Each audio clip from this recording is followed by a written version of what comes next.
Hi friends! Welcome to my channel Lakshmi Jo's vlogs. నేను హరితాని. అందరూ ఎలా ఉన్నారు? బాగున్నారా? మీరు ఈ వీడియోలో చూడబోతున్నారు రోజ్ గార్డెన్ అనమాట. రోజ్ గార్డెన్ అనేది ఊటీలో ఉంది. మేము ఊటీ వెళ్ళినప్పుడు షూట్ చేసామనమాట.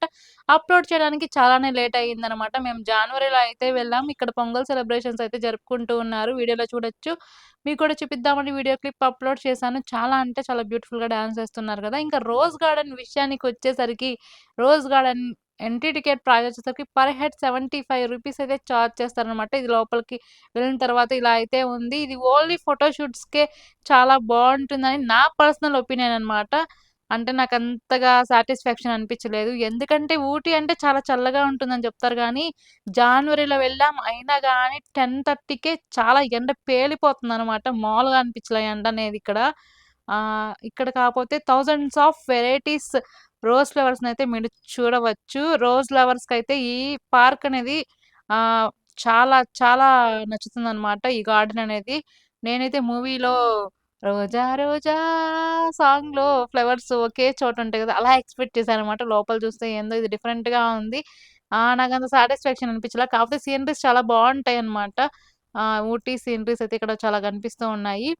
ఫోటో షూట్స్ ఇంకా సాంగ్ ఏమన్నా స్పెషల్ సాంగ్ తీసుకోవాలి అనుకుంటే, ఈ గార్డెన్ అయితే చాలా అంటే చాలా బావుంటుంది.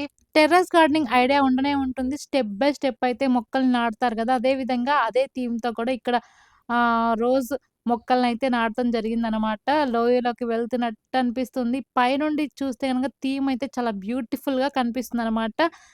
ఇంకా ఇక్కడ మధ్యలో నడవడానికి రోడ్ వే ఇంకా స్టెప్స్ కూడా ఉంటాయి. ఇంకా ఇక్కడ ఒక రూల్ అయితే అప్లికబుల్ అయింది. అదేంటి అంటే ఈ మొక్కల్ని కానీ పీకినా, ఇంకా ఫ్లవర్స్‌ని తుంచినా కానీ రూ. 100 నుండి రూ. 1000 దాకా అయితే పెనాల్టీ పడుతుందనమాట. సో, అందాన్ని చూడాలి కానీ, ఆస్వాదించాలి కానీ, అది సొంతం చేసుకోవాలని ట్రై చేయకూడదనమాట. ఆ రూల్ అయితే ఇక్కడ అప్లికబుల్ అయి ఉంది. ఎక్కడ చూసినా గానీ సెక్యూరిటీ ఒక లైన్ మొత్తానికి ఉంటూనే ఉంటారనమాట. సో, ఇక్కడితో అయితే మన రోజ్ గార్డెనింగ్ యొక్క ముచ్చట్లయితే అయిపోయాయి. నెక్స్ట్ క్లిప్‌లో మీరు చూడబోతున్నారు చాక్లెట్ ఫ్యాక్టరీ అనమాట. చాక్లెట్ ఫ్యాక్టరీస్ అనేవి ఇక్కడ చాలా ఉంటాయనమాట. ఊటీ మొత్తం మాక్సిమం చాలా ఫ్యాక్టరీస్ ఉంటాయి. ఇవన్నీ కూడా సైడ్ సీయింగ్ అనమాట. మనం వెహికల్‌లో వెళ్తూ ఉంటే ఊటీలో ఉన్న హౌసెస్, ఇంకా బిల్డింగ్స్ ఇవన్నీ కనిపిస్తే చాలా బ్యూటిఫుల్‌గా ఉన్నాయి గదా! ఇంకా నెక్స్ట్ వీడియోలో చూస్తున్నాం చాక్లెట్ ఫ్యాక్టరీ. 100 గ్రామ్స్ నుండి ఎన్ని అయితే కూడా కొనుక్కోవచ్చు మీరు చాక్లెట్స్. చాలా టేస్టీగా అయితే ఉంటాయనమాట. వీళ్ళు ఎక్కడికక్కడ వాళ్ళు చిన్న చిన్న ఫ్యాక్టరీస్ పెట్టుకొని వాళ్ళు ఓన్‌గా తయారు చేసి సేల్ చేస్తూ ఉంటారు. ఇంకా ఇక్కడ హ్యాండ్ క్రాఫ్ట్ వస్తువులు కూడా అవైలబిలిటీగా ఉంటాయి. డిఫరెంట్ టైప్ ఆఫ్ పెయింటింగ్సు, ఆహ్, ఆర్టికల్స్ ఇంకా శారీస్ కూడా ఉన్నాయి. శాండిల్స్‌తో తయారు చేసిన సెంట్ బాటిల్స్, ఇంకా సోప్స్ కూడా అవైలబిలిటీగా ఉన్నాయన్నమాట. చూస్తున్నారుగా చాలా బ్యూటిఫుల్‌గా ఉన్నాయి కదా! ఇంకంతే వీడియో నచ్చితే లైక్ చేయండి. ఇంకా నా ఛానెల్‌ని సబ్స్క్రైబ్ చేసుకోకపోతే సబ్స్క్రైబ్ చేసుకోండి.